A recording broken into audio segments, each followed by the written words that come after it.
আমি ৭২ বছর বয়স, এমন বয়স্ক লোক, উনি হিন্দু, ওনারে আমি কালেমার দাওয়াত দিছিলাম ২.৫ ঘন্টা, ৩ জন আলেম নিয়া ২.৫ ঘন্টা আমি ওনারে বুঝাইছি। ওনার 2 ছেলে মুসলমান হয়ে গেছে, মুসলমান বড় হয়ে গেছে, ওরা বাচ্চা কাচ্চা নিয়ে সংসার। কিন্তু ওই চাচা ৭২ বছর বয়স, আমি নিজে অজরে কাঁদছি বেচারার সামনে, ওই চাচার সামনে চোখের পানি ফেলে কাঁদছি। আমরা 3 জন মাওলানা কাঁদছি ওনার সামনে, যে চাচা আপনার 2টা ছেলে মুসলমান, আপনি কালেমাটা একটাবার পড়েন, আপনি জাহান্নামের আগুন থেকে বাইচা যাবেন। উনি বলতেছেন আমি এটা পড়ব না, পড়ে নাই, একবারও বলে না। তখন আমি আমার সাথীদেরকে বললাম, দেখেন ৭২ বছর জীবনের চলে গেছে, এই লোকটার জবান দিয়া কোনোদিন তার মালিকের নাম উচ্চারণ হয় না। আর অথচ আমরা সেই ছোট্টবেলায় 2 বছর বয়সে মায়ের কাছ থেকে যখন কথা বলা শুরু হয়েছে আমাদের, মার মাধ্যমে, বাবার মাধ্যমে, ছোটবেলায় মক্তবের হুজুরের মাধ্যমে থেকে শুরু করে আজকে পর্যন্ত কত লক্ষবার, কত হাজারবার এই কালেমা আমরা আল্লাহ তাআলা আমাদেরকে উচ্চারণের তৌফিক দান করছে। এই নিয়ামতের কি শুকর বাপ, আল্লাহ তাআলার এই দয়াটার শুকরিয়া কি করবেন? আল্লাহ যে আমারে মুসলমানের ঘরে জন্ম দিছে। আমি যদি কোনোদিন কালেমা না চিনতাম, আমি যদি কোনোদিন ইমানদারের ঘরে না হতাম, আমার জবান দিয়ে মৃত্যু পর্যন্ত যদি কোনোদিন কালেমা লা ইলাহা ইল্লাল্লাহ উচ্চারণ না হতো, তো আমার মৃত্যু হলে কি পরিণতি হতো? চির জাহান্নাম। পৃথিবীর সমস্ত ভালো কাজও যদি কোনো বেঈমান করে, আল্লাহর কসম হাসরের ময়দানে তার 1 কানা করি বিনিময় পাবে না। পৃথিবীর সবগুলো ভালো কাজও যদি করে। ঈমান এতটা দাম। ঈমান বিহীন, কালেমা বিহীন পৃথিবীর সমস্ত ভালো কাজ আখিরাতে কোনো মূল্য। ফালা নুকিমু লাহুম ইয়াউমাল কিয়ামাতি ওয়াজনা। কোরআন শরীফে আছে, আল্লাহ তাআলা বলেন, সমস্ত কাফের বেঈমান আমি আল্লাহ তাআলা হাসরের দিন, কিয়ামতের দিন তাদের জিন্দেগীর সমস্ত কর্মকাণ্ড মিজানের পাল্লায় যখন রাখা হবে, ফালা নুকিমু লাহুম ইয়াউমাল কিয়ামাতি ওয়াজনা, তখন আমি আল্লাহ তাআলা তার কোনো ওজন মিজানের পাল্লার মধ্যে আসবে না। 100 গ্রামও হবে না, 10 গ্রামও হবে না। মানে ঈমানবিহীন কোনো আমলের, কোনো কর্মকাণ্ডের, কোনো ভালো মন্দ, কোনো ভালো কাজের বিনিময় নাই। আল্লাহ তাআলা আমাদেরকে ঈমান দিয়েছেন, আল্লাহ তাআলা আমাদেরকে মুসলমান পরিচয় দিয়েছেন। জন্ম থেকে, ছোট্ট থেকেই আমরা প্রত্যেকেই বলতেছি আমি মুসলমান, আমি মুমিন। এটা অনেক বড় সৌভাগ্য বাস, অনেক বড় ইহসান ও করম, মালিকের অনেক বড় দয়া, অনেক বড় দয়া। এখন আমরা যেহেতু এটা আমরা জানি, মানি, আচ্ছা মনে করেন এখানে এইখান থেকে যত মানুষ এখানে, ছেলে, ছোট বড় ছেলেরা, বাবারা, আমাদেরকে যদি কালেমা বলতে বলে, আমরা কি সবাই বলতে রাজি হব না? কথা বলেন না কেন? আমাদের কারো কোনো সংকোচ আছে? মানে মুসলমান যে আমি পরিচয়, এইটা নিয়ে কারো কোনো লজ্জিত অনুভূতি আছে? তাই আমরা তো খুব খুশি, আমাদের তো এটা নিয়ে তৃপ্তি আছে। প্রত্যেকেই নিজেকে মুসলমান পরিচয় দিয়া আমি তো লজ্জিত না, আমি তো ব্যথিত না। তাইলে যেই পরিচয় আমার ইজ্জত, সম্মান, যেটা আল্লাহ আমারে দিয়েছেন, তো সেই আল্লাহ আমার কাছে চাচ্ছেন ইত্তাকুল্লাহ, আল্লাহকে ভয় করো, তাকওয়া অবলম্বন করো, তাকওয়া অবলম্বন করো, তাকওয়া অবলম্বন করো। মুমিন আর কেউ আমারে না মানুক, তুমি আমার কথাটা মানো। তুমি না মুসলমান, তুমি না ইমানদার। ছেলেরা তোমাদেরকে বলি ভাই, ওই দেখো ওই অপদার্থগুলো শুনলো না কথাটা, মোবাইলটারে আলগি দিয়ে ধরে রাখছে, বুঝেন নাই কথাটা? হ্যাঁ, আরো বলল কিছু মানুষ গাফেল থেকেই যায়, ওনাদের হিসাব হইল যে হাসরের ময়দানের হিসাব হবে মোবাইল দিয়া। মোবাইলে যদি জমা থাকে তাইলে কবরের আযাব মাপ, আর মোবাইলে যদি না পাওয়া যায় তাইলে কবরে আযাব হবে। এই হলো এখনকার হিসাব। এই জন্য যা দেখি, যা যখন যেটা সামনে পাই, আজকে আমাদের মাথায় ঢুকায় দিছে, যেটা পাও এইটারে মোবাইলে ধরে রাখবা, মোবাইলে উড়াইবা। কারণ হাসরের ময়দানে প্রত্যেক ফেরেশতা, প্রত্যেকের শুধু মোবাইলটা জমা নিব, এবারে মোবাইলটা কম্পিউটারে স্যাক দিয়া ব্যস্ত দুজো, এই না হিসাবটা? কি মনে করেন? আজ আমরা এটা মনে করি নিস, এটা মনে করিনি। মোবাইলে 1 লক্ষ ওয়াজ আছে তো কি হইল? মোবাইল আপনার 100 হুজুরের লগে আপনার একটা ছবি আছে তো এরপরে কবর আযাব মাফ, কথা বলেন না? হাসরের ময়দানের বিচার আচার মাফ, তো কি হলো? কি হলো ভাইয়া? আল্লাহ আমাদেরকে বুঝ দান করেন। এজন্য ভাই আমি বললাম এটা, আল্লাহ তাআলা আমাদের কাছে তাকওয়া চায়। এখন তাকওয়া কি? এই যে আমরা বলি আল্লাহকে ভয় করো, আল্লাহকে ভয় করো, আল্লাহকে ভয় করো, মানে কি? তাকওয়া মানে কি? তাকওয়া মানে হলো আল্লাহকে ভয় করা, মানে হলো 2 জিনিস, তারকুল মুনকারাত, ফিআলুল খায়রাত, সমস্ত গুনাহ ছেড়ে দেওয়া, সমস্ত হুকুম আল্লাহ এবং তার রসুলের আদেশ পালন করা, পালন করা, এই তাকওয়া। তো আল্লাহ তাআলা বলেন, তোমরা যারা মুসলমান, তোমরা যারা মুমিন, আমি আল্লাহ তোমাদেরকে বলছি সমস্ত গুনাহ ছেড়ে দাও, সমস্ত ইবাদত হুকুমে আমার আদেশ পালনে লেগে যাও, লেগে যাও। চুরি, ডাকাতি, জিনা, ব্যভিচার, মদ, জুয়া, সুদ, ঘুষ, নাচ, গান, নাটক, সিনেমা, অশ্লীলতা, বেহায়াপনা, বেপরদিগি, বেহায়াপনা, অসভ্যতা, নোংরামি ছেড়ে দাও বান্দা, ছেড়ে দাও, আমার ইবাদতে লেগে থাকো। কেন নামাজ পড়বা না বান্দা? আল্লাহ যেন জিজ্ঞেস করছে, হায় আমার ইমানদার বা, আমি না তোমারে মুসলমান বানাইলাম? তোমারে না আমি সর্বশ্রেষ্ঠ রসুল দিলাম? নবী মুহাম্মদ সাল্লাল্লাহু আলাইহি সাল্লামের চাইতে সর্বশ্রেষ্ঠ রসুল আর কেউ আছে? কোরআনের চাইতে দামি কোনো কিতাব আছে? ইসলামের চাইতে দামি কোনো ধর্ম আছে? আল্লাহ তাআলার চাইতে বাদ দিয়ে আর কোনো মালিক আছে? তো আল্লাহ বলেন, আমি তোমার মালিক, আমার নবী মুহাম্মদ সাল্লাল্লাহু আলাইহি সাল্লাম তোমার রসুল, কোরআন তোমার কিতাব, ইসলাম তোমার ধর্ম। অতএব তুমি কেন ভুল পথে যাইবা বান্দা? তুমি নামাজ পড়বা না কেন? তাইলে নামাজ তুমি যদি না পড়ো, তো এই নামাজ তাইলে কার জন্য দিলাম? হালাল হারাম এটা কার জন্য দিলাম? আমি আল্লাহ। আমার রসুলকে 23 বছরে আমি সমস্ত কিছু বলাইলাম, তাইলে কার জন্য? আমাদেরই যদি পছন্দ না হয়, ছেলেরা তোমরাই যদি নামাজ না পড়ো, তো মুসলমানের ঘরে জন্ম নিয়ে যদি তোমারই সেজদা দিতে মনে না চায়, তো তোমার সাথে বেঈমানের তফাৎ কি বেটা? এই অপদার্থ যারা সেজদা দাও না, নামাজ পড়ো না, তুমি জানো মিয়া, যেই কপাল সেজদা দেয় না হয়তো মানুষের বাচ্চা না, সমস্ত বেনামাজি এ তো হাইওয়ান, এ তো চতুষ্পদ জন্তু, এ তো চতুষ্পদ জন্তু বাবা। যে কপালে সেজদা নাই সে শয়তান, যে কপালে সেজদা নাই সে ইবলিস, যে কপালে সেজদা নাই সে মালউন, আল্লাহ তাআলার পক্ষ থেকে অভিশপ্ত। কোরআন শরীফে আছে। ইবলিসকে কেন ইবলিস বলে? সেজদা দেয় নাই।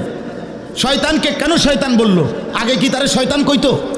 সেজদা দেয় নাই তো এখন থেকে শয়তান, সেজদা দেয় নাই এখন থেকে ইবলিস, সেজদা দেয় নাই এখন থেকে রজিম, অভিশপ্ত, সেজদা দেয় নাই। এই কারণে আল্লাহ বলছে, ওয়া ইন্না আলাইকাল লানাতা ইলা ইয়াউমিদ্দিন, তোর উপরে কিয়ামত পর্যন্ত আমি আল্লাহর লানত।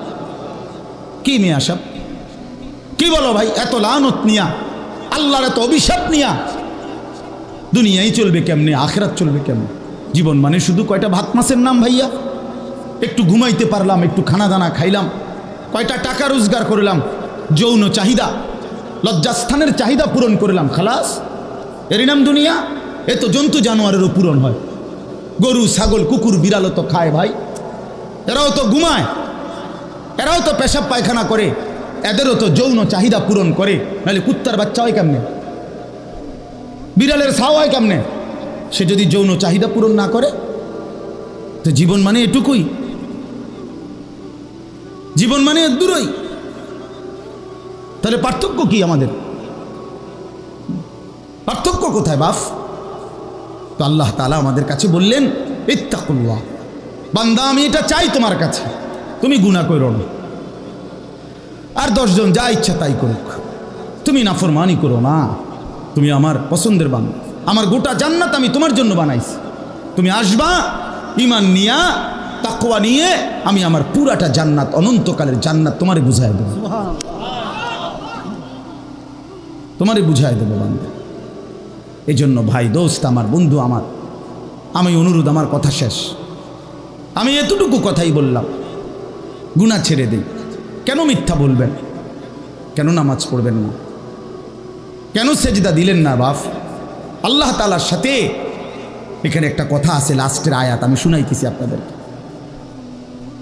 বড় সাংঘাতিক একটা কথা আল্লাহ তাআলা বলছেন, আপনি শুনেন। তো আল্লাহ তাআলা আমাদের এখানে শুনাইছে, তোমরা যারা যারা আমার মুত্তাকি বান্দা হবা, তোমরা যারা গুনাহ থেকে বেঁচে থাকবা, নেক আমলে অভ্যস্ত থাকবা, আমার ওয়াদা, ইন্নাল মুত্তাকিনা ফি যিলালিন ওয়া আয়ুন, আমি আল্লাহ তাআলা আমার সমস্ত মুত্তাকি বান্দাকে জান্নাতের ছায়াতেই রাখবো।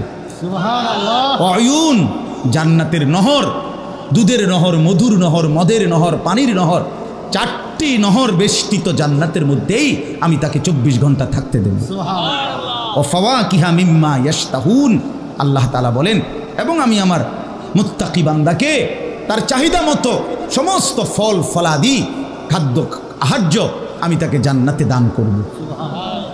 কুলু ওয়াশরাবু হানিআম বিমা কুনতুম তা'মালুন, আল্লাহ তাআলা জান্নাতি বান্দাকে পুরা জান্নাত দেখাইয়া, কোটি কোটি নাজ ও নিয়ামত দেখাইয়া আল্লাহ বলবেন, বান্দা আরামসে নিশ্চিন্তে তুমি এই জান্নাতের যা মন চায় খাও, পান করো, বিমা কুনতুম তা'মালুন, তোমার সারা জিন্দেগীর আমলের বিনিময়, ওই যে কষ্ট করে নামাজ পড়েছ, রোজা রেখেছ, সেজদা দিয়েছ, তাহাজ্জুদ করেছ, দান সাদকা করেছ, হজ করেছ, গুনাহ থেকে বেঁচে থাকছ, বিন নারী দেখো নাই, জিনা ব্যভিচারে যাও নাই, মদ জুয়ার আড্ডায় যাও নাই, সুদের টাকা খাও নাই, হারামের টাকা রোজগার করো নাই, বেপর্দা চলো নাই, আল্লাহ বলে বিনিময়ে আজ তোমার সমস্ত আমলের বিনিময়ে আমি আল্লাহ পুরা জান্নাত খুলে দিলাম, তোমার যা মন চায় তা আরামসে ভোগ করো। সুবহানাল্লাহ।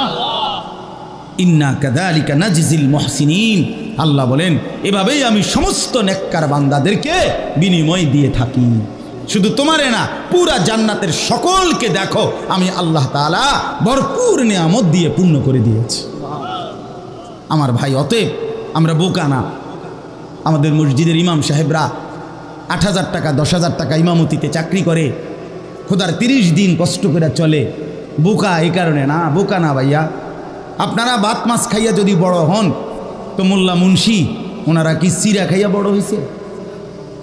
তো ও তো বোকা না বাপ। কেমনে সুদে টাকা নিলে, কিস্তিতে টাকা নিলে, কেমনে কি করলে দুনিয়া আরো কামাই করা যায়, এটা না বুঝার কি আছে? বুঝে সবাই, কিন্তু কেউ আখেরাতের ভয়ে ছেড়ে দেয়, কেউ আখেরাতকে ভুলে দুনিয়ার নাফরমানিতে লেগে যায়। এই হলো তফাৎ। বুঝে না এমন না। তো আল্লাহ তাআলা বলেন, এবার দেখেন এই শেষ কথা, ওয়াইলুন ইয়াউমাইদিল লিল মুকাদ্দিবিন, আল্লাহ তাআলা বলেন সমস্ত মিথ্যাবাদী, নাফরমান, পাপী, তাদের জন্য কিয়ামতের দিন অনেক বেশি দুর্ভোগ, লাঞ্ছনা, আযাব। এই কথাইটা একটা জিনিস খেয়াল করেন, ওয়াইলুন ইয়াউমাইদিল লিল মুকাদ্দিবিন, আল্লাহ তাআলা বলেন মিথ্যাবাদীরা, ও আমার নাফরমান বান্দারা, ইয়াউমাইদিন, সেদিন কিয়ামতে তোমাদের জন্য খুব বেশি লাঞ্ছনা, আযাব অপেক্ষা করছে। এই কথাইটা এই সূরাটার মধ্যে মোট 50টা আয়াত। এই 50 আয়াতের মধ্যে 10টা আয়াত এই কথাইটা বারবার বলছে। এক কথা 10 বার বলছে আল্লাহ এই আয়াতে। ওয়াইলুন ইয়াউমাইদিল লিল মুকাদ্দিবিন, ওয়াইলুন ইয়াউমাইদিল লিল মুকাদ্দিবিন, ওয়াইলুন ইয়াউমাইদিল লিল মুকাদ্দিবিন, এই কথাইটা বলছে বারবার।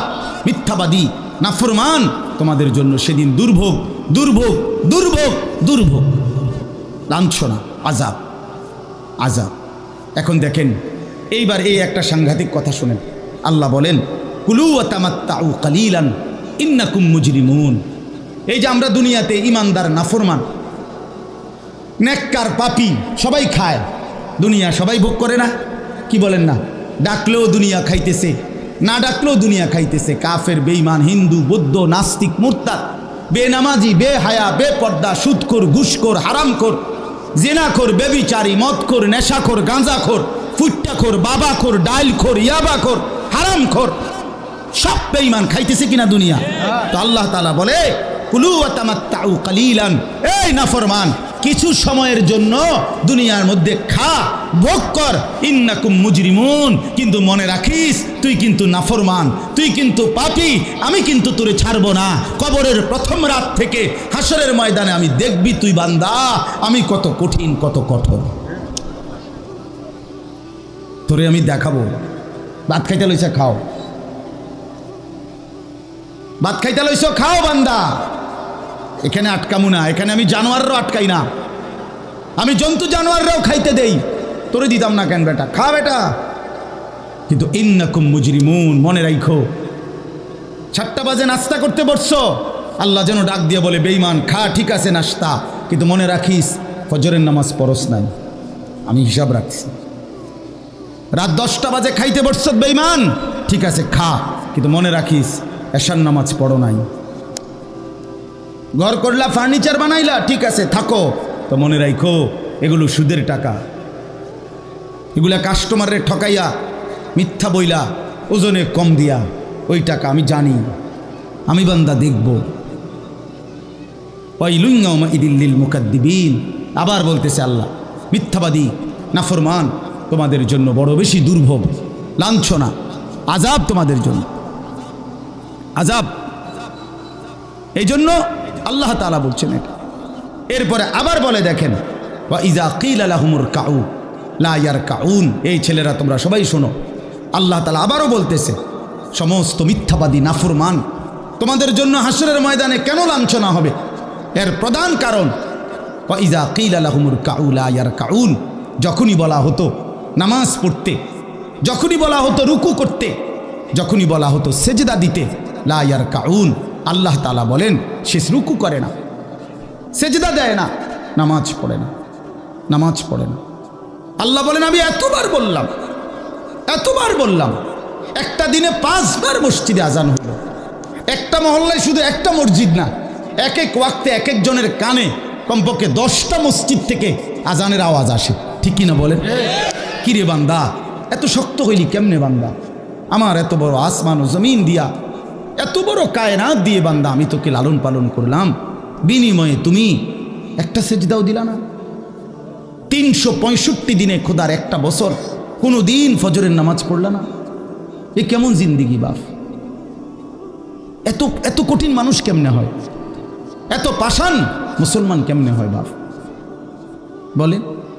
আল্লাহ তাআলা বলছেন ওয়া ইযা কিলা লাহুমুর কাউ লা ইয়ারকাউন, নাফরমান মনে রাখিস বারবার তোকে নামাজের কথা বলা হয়েছিল, তুমি পড়ো নাই, আমি কিন্তু ছাড়বো না। খাইতে দিছি, খাইতে দিছি, খাইতে আমি কাফেরও দেই, দুনিয়া তো আমি বেঈমানকেও দেই, দুনিয়া আমি কুকুর বিড়ালকেও দেই, দুনিয়া তো আমি শুকরকেও খাইতে দেই। আমরা এক মানুষ যা খাই জন্তু জানোয়ার তার চাইতে বেশি দুনিয়া খায়, ঠিক না? হ্যাঁ, বইয়ে আছে, গবেষকদের কথা হলো একটা হাতি একদিনে 250 কেজি খাবার খায়, 90 লিটার পানি পান করে, আপনি পারবেন? একটা তিমি এক বেলা 200 শক্ত সামর্থ্য যুবক এক বেলা যা খায় সেই সমপরিমাণ একটা তিমি এক বেলা তা খায়, তো দুনিয়া তারা বেশি ভোগ করে না? কথা বলেন। তাহলে ভাইয়া দুনিয়া খুব বেশি আমরা ভোগ করি না। ওয়াইলুন ইয়াউমাইযিল লিল মুকাদ্দিবিন, আল্লাহ বলে বান্দা নামাজ পড়লা না, ঠিক আছে আবারও বললাম ওয়াইলুন ইয়াউমাইযিল লিল মুকাদ্দিবিন, সমস্ত মিথ্যাবাদী নাফরমান পাপী মনে রেখো সেদিন তোমাদের জন্য আযাব হবে। এই শেষ কথা হলো ফাবিআইয়ি হাদিসিন বা'দাহু ইউমিনুন, আল্লাহ তাআলা বলেন এই শেষ কথাটা আবার আমার মনোযোগ দিয়ে শুনেন, ফাবিআইয়ি হাদিসিন বা'দাহু ইউমিনুন। আমার ভাই আল্লাহ তাআলা একটা আশ্চর্য কথা বলছে এখানে। আল্লাহ বলছে বান্দা তুমি জানো আমি 23 বছরে আমার প্রিয় রসুলের মাধ্যমে 30 পারা কোরআন নাজিল করে আমার সর্বশ্রেষ্ঠ কথা, এগুলো আল্লাহর কথা কিনা বলেন না ভাই? আল্লাহ বলেন 23 বছরে 30 পারা কোরআন নাজিল করে আমি আমার সর্বশ্রেষ্ঠ আমার কথাগুলো আমি তোমাকে জানাইলাম। আর আমার সবচেয়ে প্রিয় রসুল 1.25 লাখ আম্বিয়ার মধ্যে সর্বশ্রেষ্ঠ রসুল আমি তোমাকে দিলাম, কিতাবও দিলাম সর্বশ্রেষ্ঠ, রসুলও দিলাম সর্বশ্রেষ্ঠ। আল্লাহ বলছে বান্দা এরপরে আর কোন কথা বললে আর কোন নবী পাঠাইলে তুমি ঈমান আনতা? আর কে বললে বললে ঈমান আনতা, আর কি বললে আমারে বিশ্বাস করতা, আর কেমনে বললে বান্দা সেজদা দিতা, আর কতগুলো কথা বললে বলেন। এই জন্য নওজোয়ান, আমার অনুরোধ রইল, নওজোয়ান নিজেরে বরবাদ করে দিও না বাপ, নিজেরে শেষ করে দিও না, নষ্ট করে দিও না, কষ্ট পাইবা বাপ। একদিন কবরে তোমার 14 গোষ্ঠীর কেউ থাকবে না, একদিন হাসরের ময়দানে তোমার পাশে কেউ থাকবে না, তুমি শুধুই একা। আল্লাহ তাআলা বলছে